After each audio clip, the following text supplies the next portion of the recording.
Əziz və hörmətli xalqım, dəyərli soydaşlarım, Cənubi Azərbaycanın indiki qondarma İran İslam Respublikasının Fars Molla rejiminin dronları Azərbaycanın ən böyük qədim şəhəri olan Naxçıvan şəhərinə dronlar hücum etmişdi.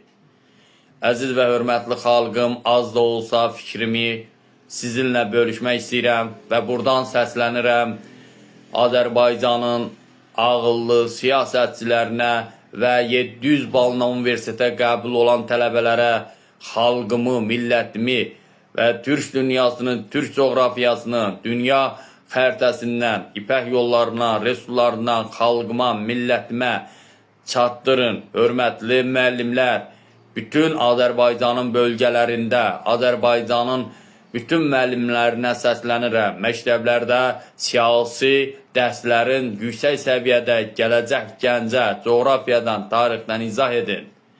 Gələcək gənclərimiz qoy dünya coğrafiyasından, dünya siyasətindən dərin anlayışı olsun, bilikli olsunlar.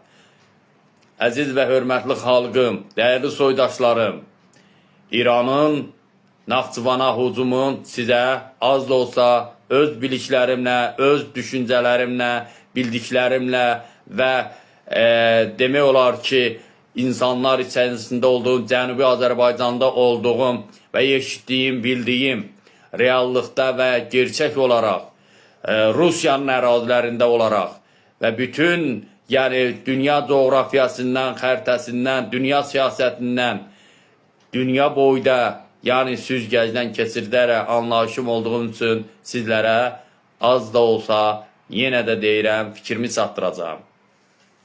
İranın keçmiş və ölmüş generali Süleyman Qasım İraq, Suriyə, Fələstin, Yəməndə, Ordaniya istiqamətində, Liviyada, ümumiyyətcə hər bir bölgədə, coğrafiyada öz çirkin əməllərini Ayətullah Xameynin siyasəti nəticəsindən davam edirdi.